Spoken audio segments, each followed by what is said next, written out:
Luz, câmera, som, ação. Matinê. Tudo para ficar ligado no universo do cinema.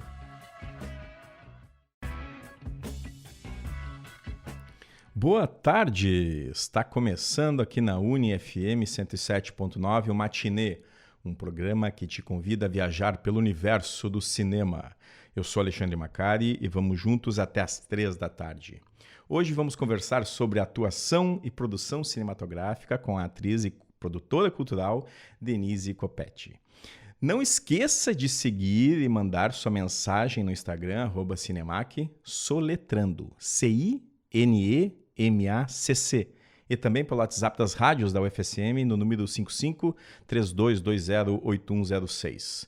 Esse programa tem a produção de Débora Dalla Posa e Alexandre Macari, na direção das rádios da UFSM, Jonathan Ferreira, e na técnica, José Carlos Corteiro, o Zezinho.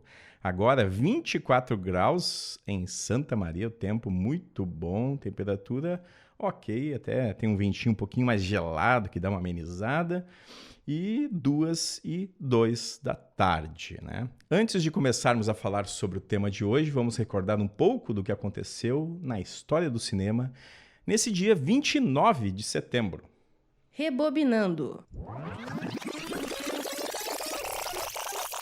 O passado da sétima arte em destaque.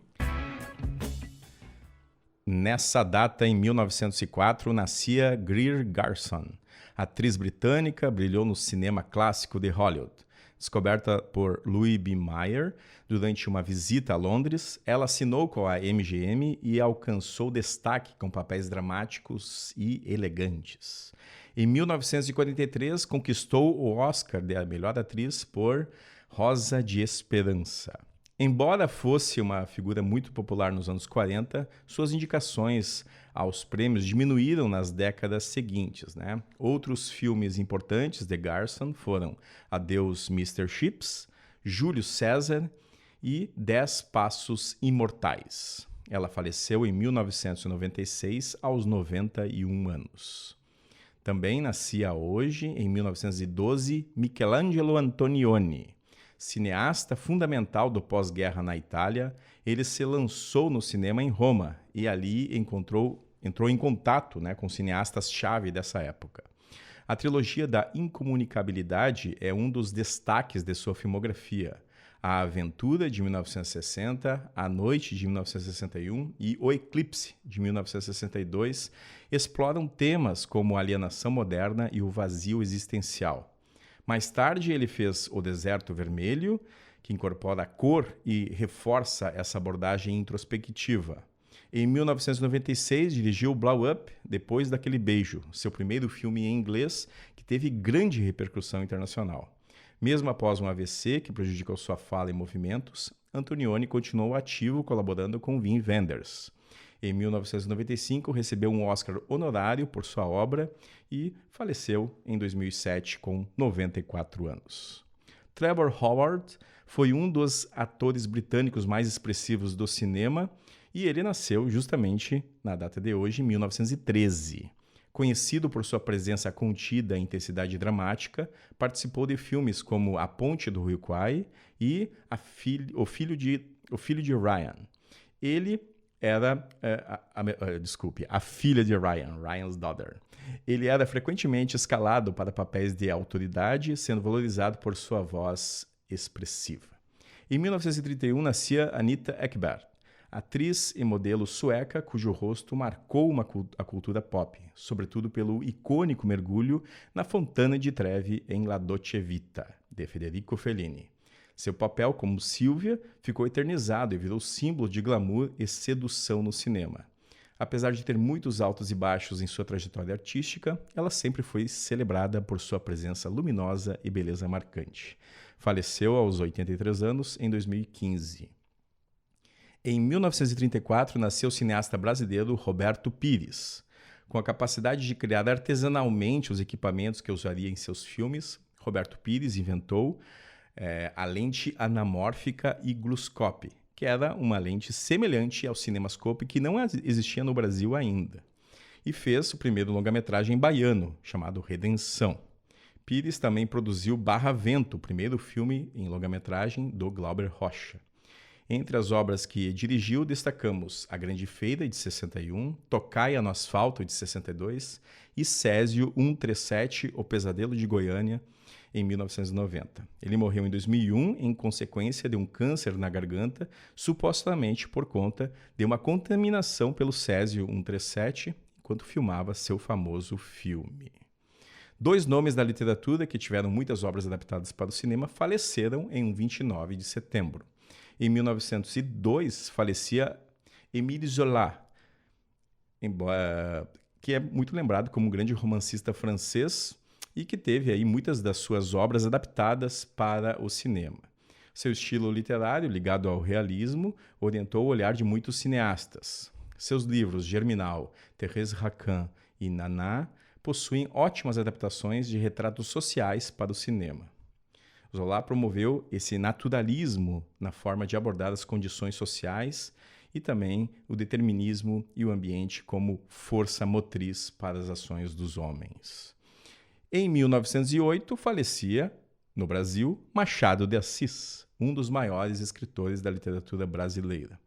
O bruxo do Cosme Velho, como era chamado pela vizinhança devido à prática de queimar cartas em um caldeirão em seu quintal, indagava sobre psicologia humana, ironia, narrador não confiável e também o ceticismo social.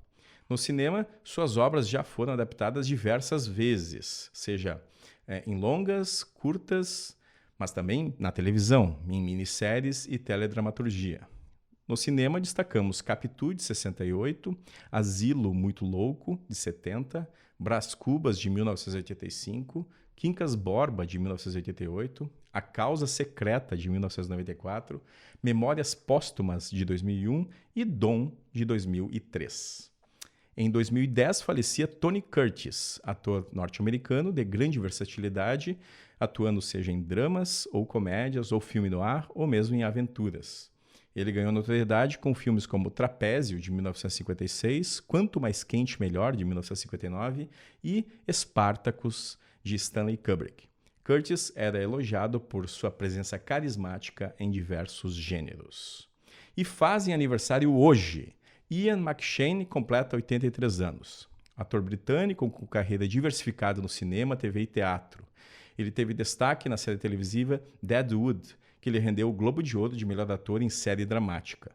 No cinema, interpretou personagens icônicos como Barba Negra em Piratas do Caribe Navegando em Águas Misteriosas e Winston, dono do Hotel Continental, na franquia John Wick. Ele também prestou sua voz para o vilão Tai Lung em Kung Fu Panda. Também aniversário hoje de Zachary Levi, que completa 45 anos. Ator, cantor, dublador, conhecido por interpretar o Shazam no universo DC, ele também fez dublagens marcantes, como o papel de Flynn Rider na animação Enrolados. E há 80 anos, em 1945, o Cine Imperial e o Cine Independência exibiam uma sessão dupla. A primeira trazia Danielle Darrow e Douglas Fairbanks Jr. em A Sensação de Paris, filme de Henry Coster, que foi lançado em 1938 no Festival de Veneza. E, na sequência, era exibida a comédia brasileira Abacaxi Azul, com Alvarenga e Ranchinho.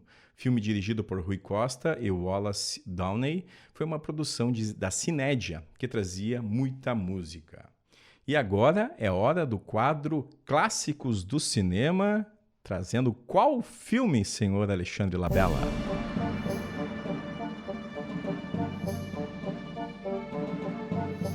Clássicos do cinema.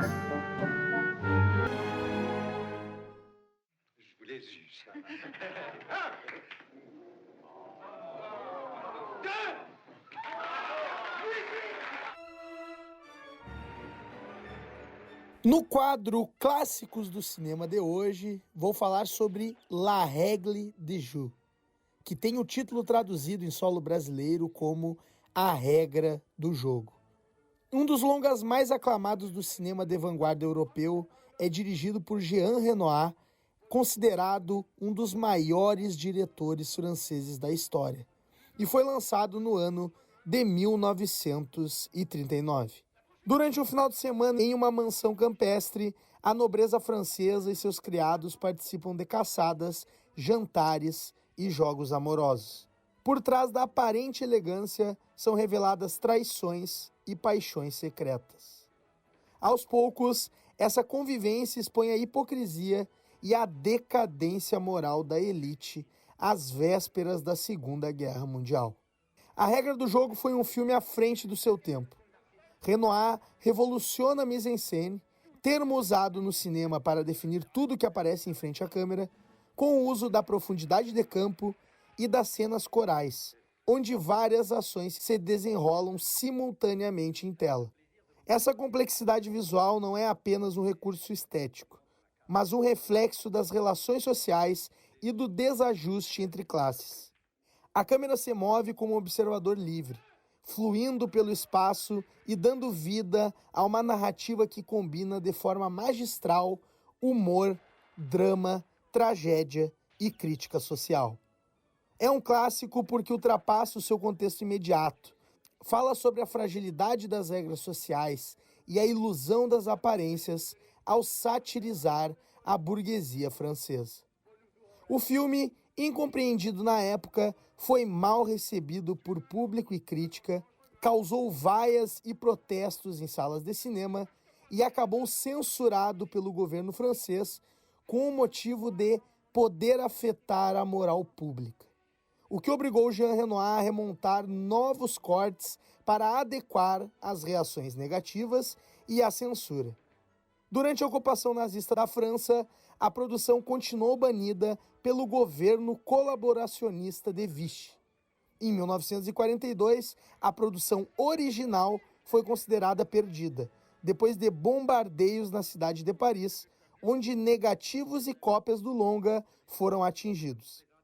A Regra do Jogo foi recuperada em 1959, quando uma versão restaurada foi apresentada no Festival de Veneza. O distanciamento histórico fez jus à relevância da obra, que antecipa o cinema moderno, sendo considerado o segundo melhor filme do século XX pela Village Voice Film Pool e constantemente figurinha carimbada nas listas de melhores filmes de todos os tempos, como a posição 13 no ranking da Sight and Sound. A Regra do Jogo está disponível gratuitamente no YouTube, para aluguel online e também em mídia física. Esse foi o Clássicos do Cinema, produzido por mim, Alexandre Labella.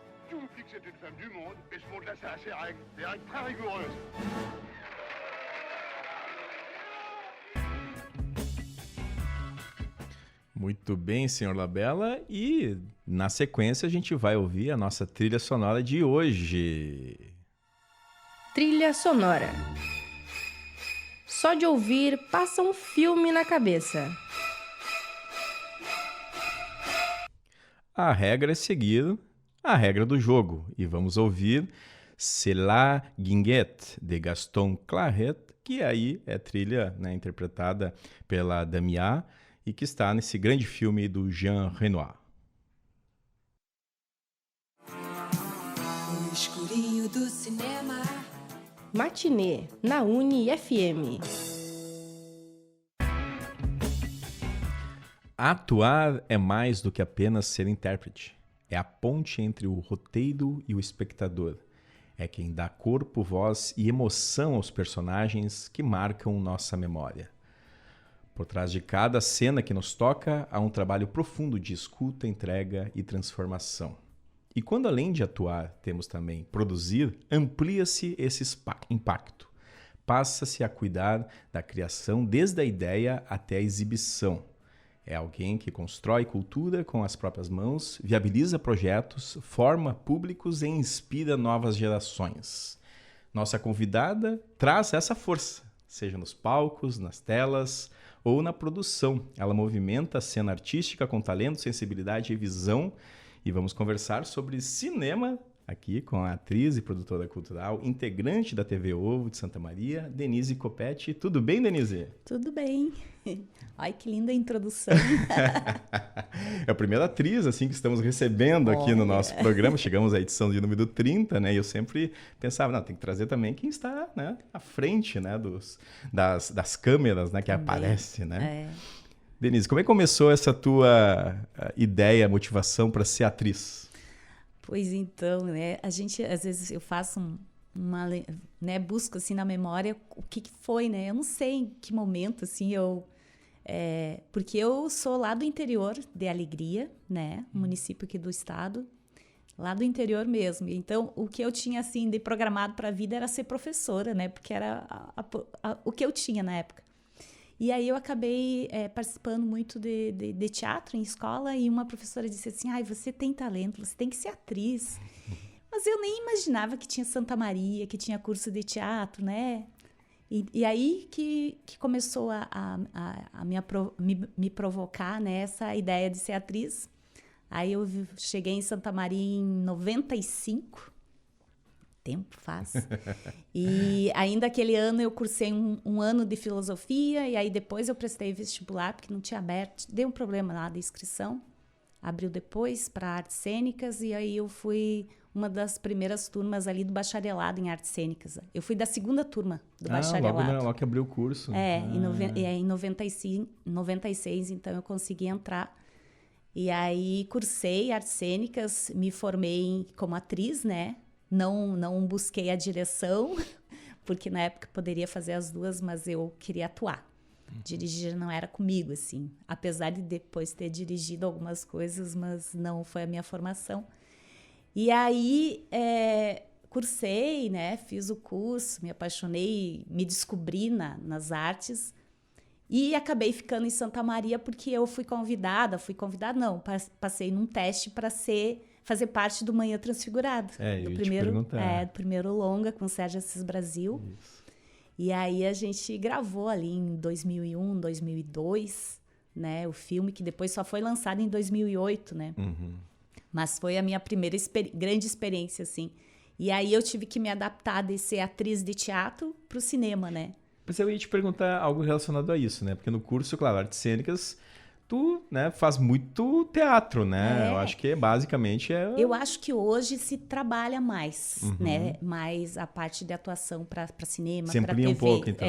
Hoje em dia sim. Mas na época não, era palco e a gente às vezes nem trabalhava muito texto, era mais corpo, né?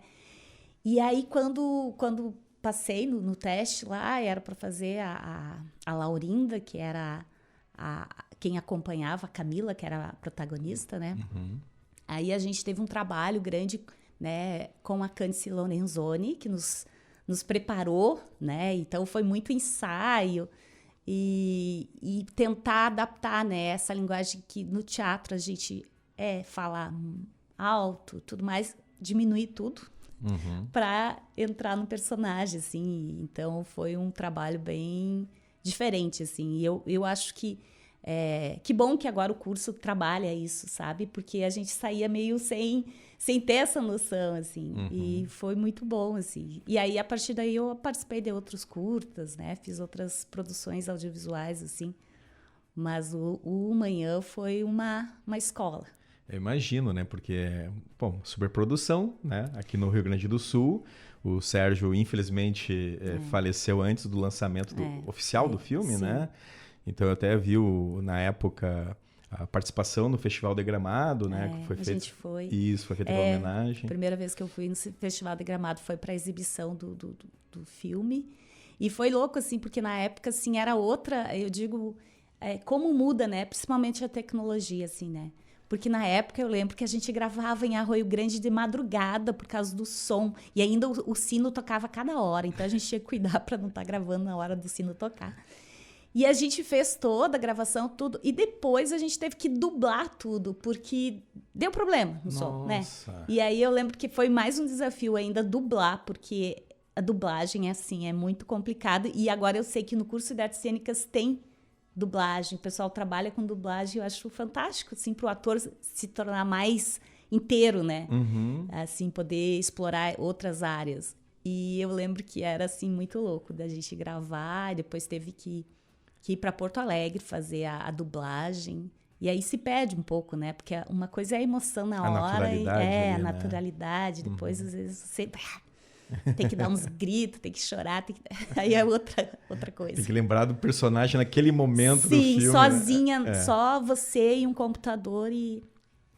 Enfim. Que mas- desafio, hein? foi. Olha, até os 2 aniversariantes aqui que a gente comentou, além de atores, são dubladores também de animações, né? Eu fico sempre pensando o exercício que é a dublagem, né? E é algo que realmente... Por isso que eu acho que, né, quando se convidam pessoas famosas que não são da área da atuação para dublar personagens de animação, eu acho sempre muito preocupante, né? Esse tipo de apelo, né? Porque é também um tipo de atuação que se tem ali. Sim, e é ainda mais porque você tem que pegar ali o que está acontecendo, né? E passar na tua voz, assim, a emoção, tudo. Enfim. Mas foi algo, assim, o manhã foi que marcou, assim. Tu lembra de quantas semanas foram de gravação? Da tua participação, pelo menos, para fazer esse filme? Nossa, não lembro, mas mais de mês, assim, que a gente ficou. Mais de mês. E a gente ia toda noite para Rio Grande. A gente saía no final da tarde, amanhecia, tomava um cafezão da manhã lá. É da manhã mesmo. Amanhecia, tomava o café da manhã lá na comunidade e voltava.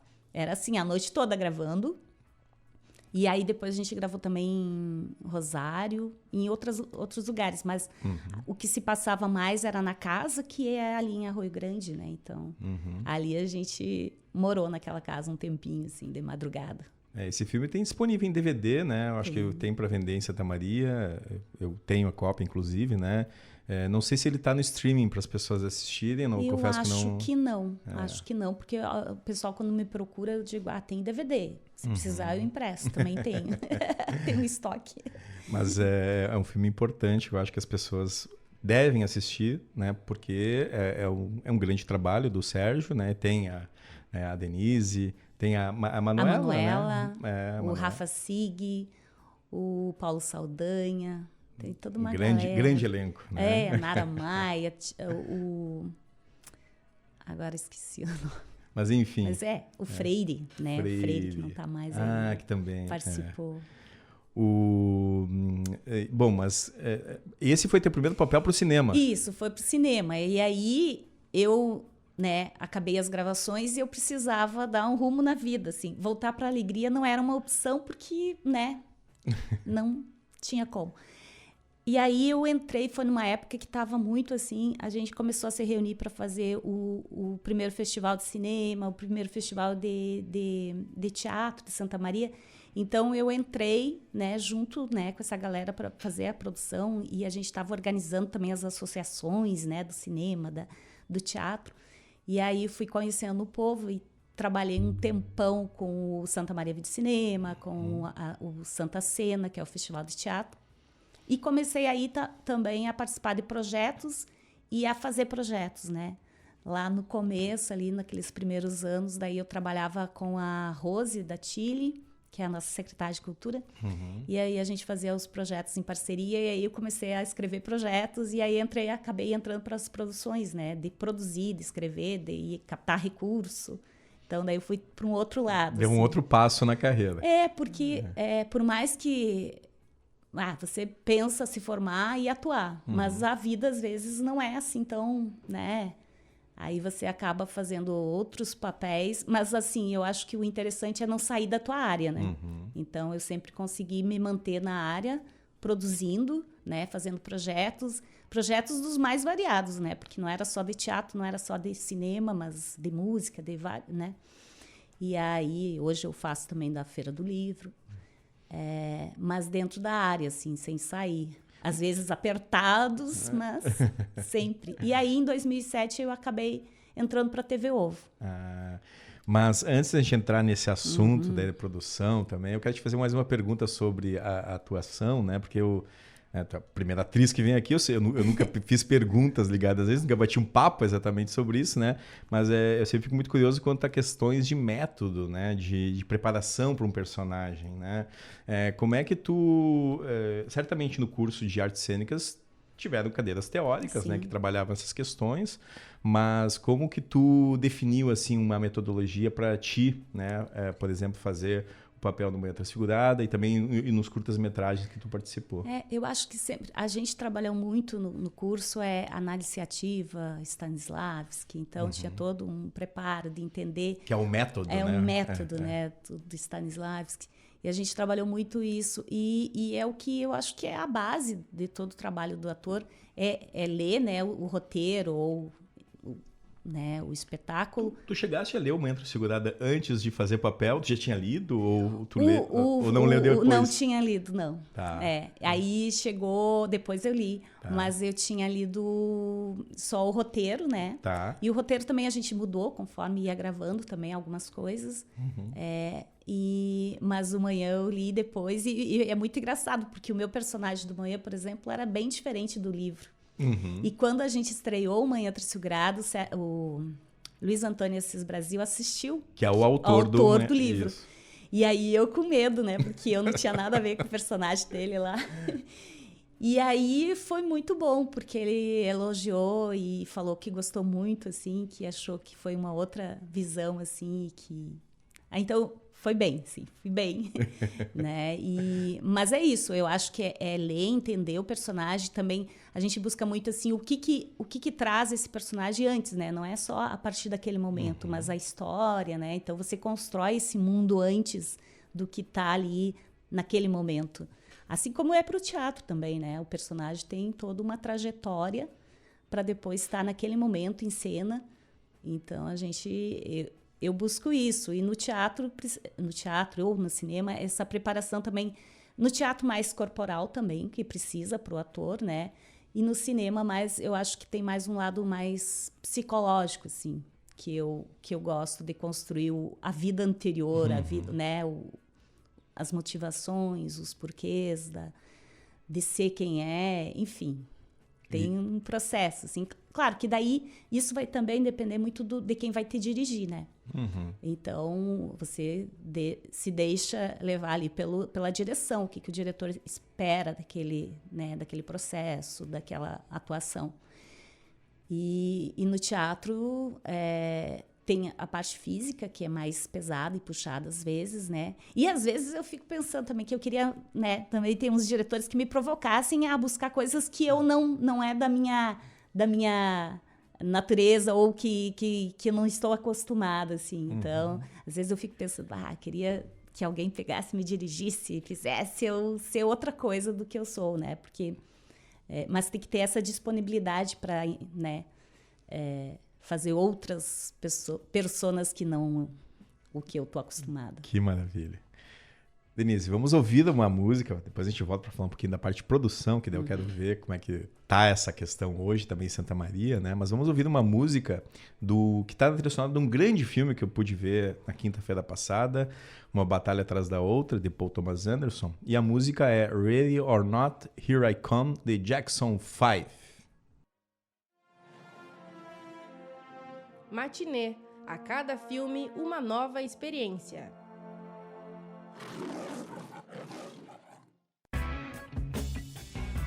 Tá aí o Jackson 5, voz do Michael Jackson, né? Vocês perceberam aí, criança, né? E aí, conversando com a Denise aqui no intervalo, ela, né, falou para mim que ela teve muitos trabalhos realizados junto a produções ligadas, né, à produção infantil, né? E como é que é isso? Como é que é fazer, né, teatro, no caso, também, né, para crianças ou para um público...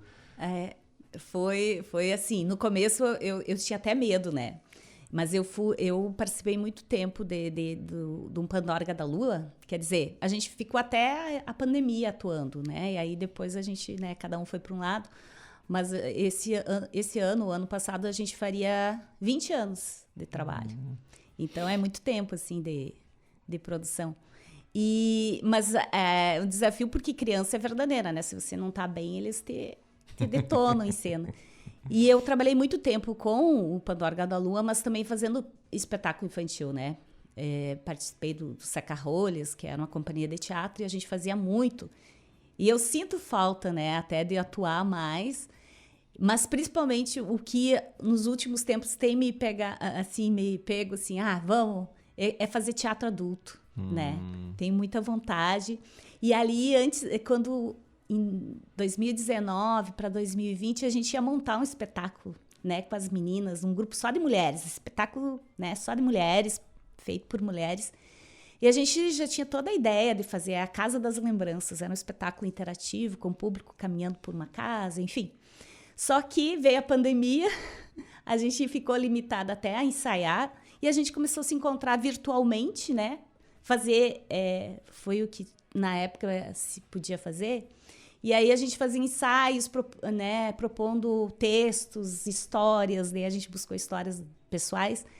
E aí acabou transformando o espetáculo teatral num filme, que é a Casa das Lembranças, que tá no YouTube da TV Ovo. E foi um momento assim. E aí a gente queria, mas depois foi tão que a gente não conseguiu mais voltar a produzir. A gente tem muita vontade de fazer espetáculo adulto, contar algumas histórias, mas até o momento a gente não achou uma agenda em comum entre essas mulheres todas. Então, mas é isso, a gente também transforma o teatro em cinema, né? Quando é possível e quando foi necessário, a gente fez isso também. Que legal. Isso eu acho muito importante, né? Também fazer, né? Porque, inclusive, eu lembro do exemplo, que talvez seja o exemplo mais famoso, que é o exemplo da Broadway, né? Que todas as produções lá, quando elas vão sair de cartaz, eles lançam um filme, né? Justamente para as pessoas terem acesso, né? E manter, né? Mas tem isso, né? E aí eu acho que eu trabalhei muito, assim, né? O teatro infantil, faltou um pouco mais o teatro adulto, né? E talvez hoje eu queira contar outras histórias mais voltado para um outro público. E dentro da produção, né? Que aí a gente estava conversando também isso, porque você acaba fazendo a produção. E às vezes, quando, por exemplo, da Casa das Lembranças, eu estava junto na produção, eu fiz o projeto com as meninas, tinha parte de pagamentos, de toda essa parte financeira. E aí, às vezes, é muito difícil você estar fazendo a produção e também atuando, né? Porque, às vezes, eu tenho vontade, eu quero só atuar, só me chama para atuar, né?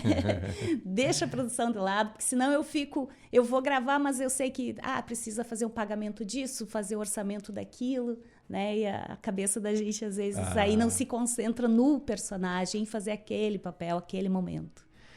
E a parte de produção é algo bem desafiador. A gente já recebeu aqui o Paulo Tavares, o Graci, a própria Nelly, né?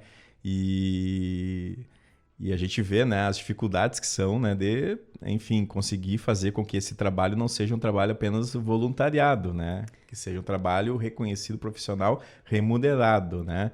E qual a maior dificuldade, assim, enquanto produtora, né, também, que tu vê, assim, nesse espaço aqui de Santa Maria e região? Eu vejo assim que mudou nos últimos anos. Eu acho que a gente tem mais acesso a recursos, a editais, se ampliou, né? Tem a Lei Paulo Gustavo, tem a Aldir Blanc. Então, eu acho que antes era mais restrito até para o interior do estado a participar, né? E eu acredito que nesses anos todos trabalhando na TV Ovo, a gente também conseguiu ir melhorando, assim, evoluindo, buscando mais conhecimento e ampliando, né, a nossa gama de possibilidades de encaminhar projetos. Então, a gente fica ligado quando tem um edital e que se encaixe algum tema. E aí é bom porque numa equipe como a TV Ovo, tem o pessoal que tem as ideias, né, que lança, vamos fazer tal coisa. Outro que vai pensar e escrever os textos, elaborar o projeto. Tem quem pense na parte mais também financeira, né, de orçamentos, o que a gente precisa. E eu acho que é isso, eu acho que tem um amadurecimento também do pessoal que trabalha e de estar aberto e atento aos editais. Mas eu acho que nos últimos anos teve mais, assim, políticas públicas voltadas tanto para o audiovisual como para os outros segmentos, né? E aí o desafio é isso, você estar sempre ligado e adaptar a tua ideia àquele edital, né? Porque tem edital que não é para ti, tudo bem, mas você saber o momento certo e não desistir porque às vezes é cansativo. Eu, por exemplo, uma coisa que me cansa, às vezes é captar recurso, por exemplo, uma lei de incentivo à cultura que você tem que ir nas empresas e tal, mas isso a gente tem que fazer, tem gente que, eu sou artista, não faço, mas não tem isso, né? Se você quer ter, por exemplo, assim, janeiro, você quer trabalhar durante o ano, você vai ter que ficar captando recurso dezembro e janeiro para poder trabalhar o resto do ano. Então, não dá para ir para a praia na hora que você quer, né? Então, o desafio é esse, e é sempre correndo, porque nada é garantido. Você pode até aprovar um projeto, mas você tem que captar recurso. Ou você tem que... É aprovado, você tem o recurso, você tem que prestar conta direitinho para poder continuar naquele processo, né? Então, tem toda uma cadeia aí que envolve um monte de gente para a coisa dar certo. E aí é trabalho. E, Denise, explica para o pessoal que está nos ouvindo, né, o que é um produtor executivo? Porque a gente sempre vê, né, assim, por exemplo, no grande cinema, né, lá de Hollywood, né, tem o produtor e tem lá o executive producer, né? Em linhas gerais, o produtor executivo é quem pensa em conseguir verba para executar aquele projeto, né? Uhum. A gente também, claro que, por exemplo, quando você tem um projeto de lei de incentivo, o produtor executivo é que vai atrás dos recursos de empresa, fechar, né? E às vezes a gente também trabalha nessa parte mais de produção e da execução financeira, de fazer contratos, né? O produtor executivo vai fazer contratos, vai, além de conseguir os valores, porque quando é um projeto de lei, às vezes já vem o recurso, então você... se não precisa captar nas empresas, quando é um fundo de apoio, já vem o dinheiro direto, então você vai ter que administrar isso, né? Fazer os contratos, a coisa andar, e aí também tem a parte de vender o produto quando tem que vender, né? Porque nem todo projeto vende o que é a obra em si, né? Mas aí faz essa parte. E tem pessoas mais especializadas em ou captar recurso ou vender o produto depois. Então... é um espaço que se amplia, né? E tem mercado também, digamos assim. Né? E aí é isso que vai... O executivo cuida se todo mundo está bem, faz os contratos, vê se está tudo certo e faz os pagamentos, e enfim, cuida dessa parte aí para dar tudo certo também e ver se não vai faltar recurso, né? Porque às vezes assim, a gente quer tal coisa, mas tal coisa às vezes não tem o recurso, tem que cortar, né? Porque... vamos segurar os gastos, a gente não tem verba para tanto. Vamos fazer uma viagem, né? Vamos segurar, porque às vezes... Então, acho que o produtor tem também essa função de dar uma, né, segurada nas ideias dos diretores, assim, porque é possível, sim. Se é possível, dá para fazer, mas se não não adianta, né? Imaginar um super... tempo de produção versus tempo de recurso, né? Então são coisas que às vezes tem que saber trabalhar com isso, porque porque às vezes você, e aí você extrapola e aí como que vai resolver, né?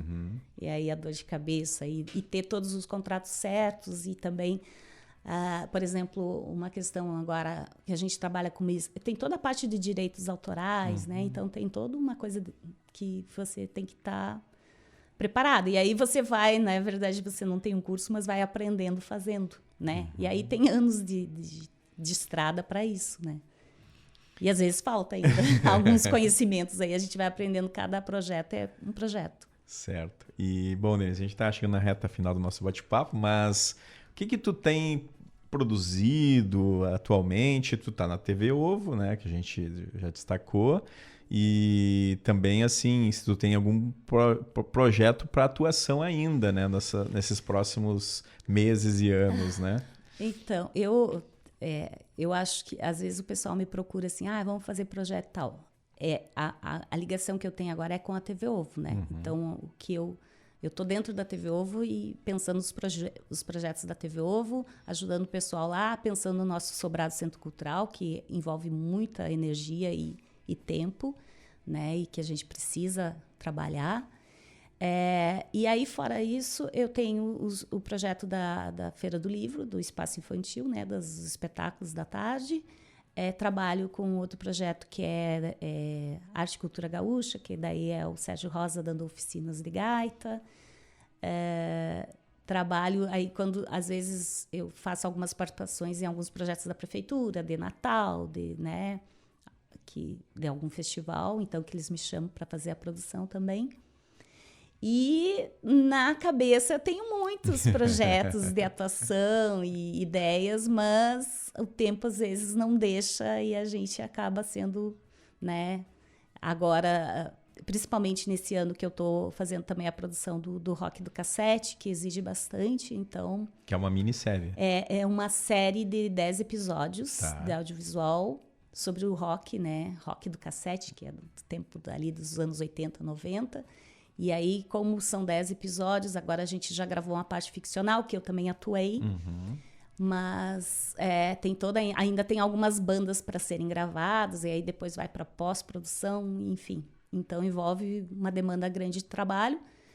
Até amanhã eu preciso finalizar os projetos da Lei de Incentivo, que acaba amanhã o prazo. Então, eu estou escrevendo o projeto da Feira do Livro do ano que vem, mas o projeto Olhares da TV Ovo, que a gente também, né, que dá oficina nas escolas, dos gaiteiros. Então, a gente está sempre na produção. Aí depois acaba de fazer os projetos e a gente já tem que captar recurso e assim vai, né? É uma engrenagem que às vezes dá uma cansada, mas a gente continua, né, na função. Então, ideias e tenho vários desafios, mas uma coisa de cada vez também.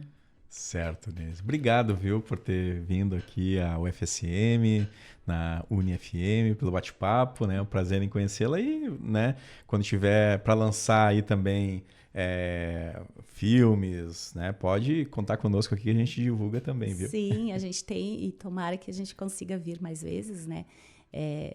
A gente nem falou do Menina, né? Nem Quando falamos. a gente Menina Cresce, que eu também fiz a produção, enfim... Tem muita coisa, né? Também é anos de história, mas que bom. E eu, assim, adoro voltar sempre para a universidade aqui. Eu me sinto muito bem aqui nesse espaço. E, assim, tenho boas recordações, as melhores da minha vida, assim, dentro desse espaço aqui da universidade. Maravilha. Vamos agora para o nosso Giro do Cinema. Giro do Cinema. Tudo o que acontece no mundo dos filmes.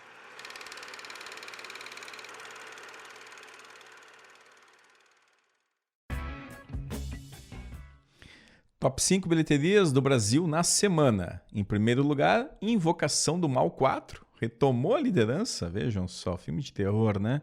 Em segundo lugar, Demon Slayer, Castelo Infinito. Também ali tá, os dois estão muito próximos ali na bilheteria da semana. Em terceiro lugar, A Grande Viagem da Sua Vida. Em quarto, A Longa Marcha, Caminhe ou Morra. E em quinto lugar, Animais Perigosos. Muitos filmes de terror e suspense aí liderando as bilheterias. Nos cinemas comerciais, Arcoplex e Cinépolis, né, quinta-feira passada, como eu já falei, estreou Uma Batalha Após a Outra, do Paul Thomas Anderson. Léo DiCaprio no elenco, Benício Del Toro, Teyana Taylor. Filmaço, né? Vale muito a pena se você tiver condições de assistir a esse filme no cinema, né? Traz a história do Bob Ferguson, uma jornada implacável para resgatar sua filha de um de seus inimigos que retorna após 16 anos. Filme emblemático aí do Paul Thomas Anderson. Vale dedicar aí 3 horas da sua vida para ver esse filme. Também estreou Missão Pet, que é uma animação, e Zoopocalipse, uma aventura animal, né? E segue em cartaz o Demon Slayer, Invocação do Mal 4, A Grande Viagem da Sua Vida, que é um filme que tem a Margot Robbie e o Colin Farrell, A Longa Marcha, aí, filme do Francis Lawrence, que adapta o Stephen King, também Animais Perigosos, O Rei da Feira, filme brasileiro, assim como A Sogra Perfeita 2, né? E também nós temos algumas exibições ainda do Estúdio Ghibli Fest 2025. Hoje, na segunda, Memórias de Ontem, dirigido por Isao Takahata. E na quarta, Porco Rosso, O Último Herói Romântico, do Miyazaki. Nossa agenda cultural da semana, amanhã, dia 30 de setembro, Cineclube Lanterninha Aurélio, em parceria com o projeto Diplomacia Universitária Casa das Nações, finaliza o ciclo pelos cinemas do mundo árabe, com a exibição do filme da Mauritânia, Timbuktu, de Sissako. A sessão ocorre no auditório da SESMA a partir das 19 horas e a entrada é gratuita. Notícias da semana. Faleceu no dia 23 de setembro, na terça passada, aos 87 anos, a atriz Cláudia Cardinale, uma das grandes musas do cinema italiano. Ela morreu em casa, na França, cercada pela família. Nascida na Tunísia e de origem italiana, Cardinale se destacou nas décadas de 60 e 70, participando de grandes filmes, como O Leopardo, de Luchino Visconti, 8 e meio, de Federico Fellini, O Faroeste Era Uma Vez no Oeste, de Sergio Leone, e, já nos anos 80, Fitzcarraldo, de Werner Herzog. Com sua beleza marcante e talento reconhecido, ela foi símbolo de uma era dourada do cinema europeu. Mesmo longe dos holofotes, nos últimos anos, Cláudia continuou envolvida com o teatro e também com projetos culturais. Por outro lado, uma outra notícia, um outro enfoque, Donald Trump voltou aos holofotes do cinema, mas não como ator.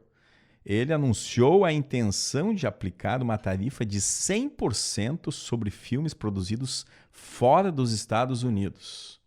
Segundo ele, a ideia é proteger a indústria norte-americana de concorrência injusta de outros países que oferecem incentivos para atrair filmagens. Trump ainda afirmou que isso tem a ver com a segurança nacional. A proposta gerou reações em Hollywood. Produtores e especialistas alertam que a medida pode complicar a distribuição de filmes estrangeiros e até afetar as próprias produções estadunidenses filmadas em outros países. Ainda não há detalhes sobre quando ou se essa tarifa entra mesmo em vigor. Mas se você aí acompanha os créditos dos filmes hollywoodianos até o final, verá que a grande maioria das obras é realizada fora dos Estados Unidos e conta, inclusive, com incentivo público de países como Canadá, Austrália, entre outros. Então é uma medida, digamos, que é um enfrentamento aí que o Trump tem mais contra o cinema norte-americano do que como a ideia que ele propaga, né, de segurança nacional. Enfim, né, questões políticas aí que afetam também o nosso mundo do cinema. Assim, chegamos ao fim de mais um matinê ao vivo em que conversamos sobre atuação e produção com a atriz Denise Coppetti. Você pode ouvir este e outros programas no YouTube, @Cinemac3, e também no Spotify, @Cinemac. Não se esqueça de seguir as nossas redes sociais no Instagram, @Cinemac e @Rádios UFSM. E também vamos aproveitar o momento e convidar vocês para a estreia nas rádios da UFSM do programa Trilhas do Cinema, uma jornada sonora pelas músicas e canções que marcaram o cinema, os games e o universo audiovisual. O programa é uma produção dos cursos de cinema da UFPEL, da Universidade Federal de Pelotas, e estreia no dia 1º de outubro na Universidade AM, de segunda a sexta, das 13h10 às 14h. E aqui na UniFM, a estreia no sábado, dia 4 de outubro, das 15 às 16. A apresentação desse programa é do Gerson Rios Leme. Para saber mais, siga e acompanhe no Instagram, @trilhasdocinema_UFPEL. Dessa forma, encerramos o matinê de hoje com a música American Girl, de Tom Petty e The Heartbreakers, canção que está também na trilha sonora de Uma Batalha Atrás da Outra, que é esse grande filme do Thomas Anderson. Falaremos muito sobre esse filme aí quando começarmos as temporadas de premiação. E que, né, certamente, se você não viu ainda, quando assistir, saberá do que eu estou falando, né? Nossa próxima sessão aqui do Matinê será dia 6 de outubro. E lembre-se, cuide da sua saúde e assista a ótimos filmes. Corta! Você acompanhou Matinê, tudo para ficar ligado no universo do cinema.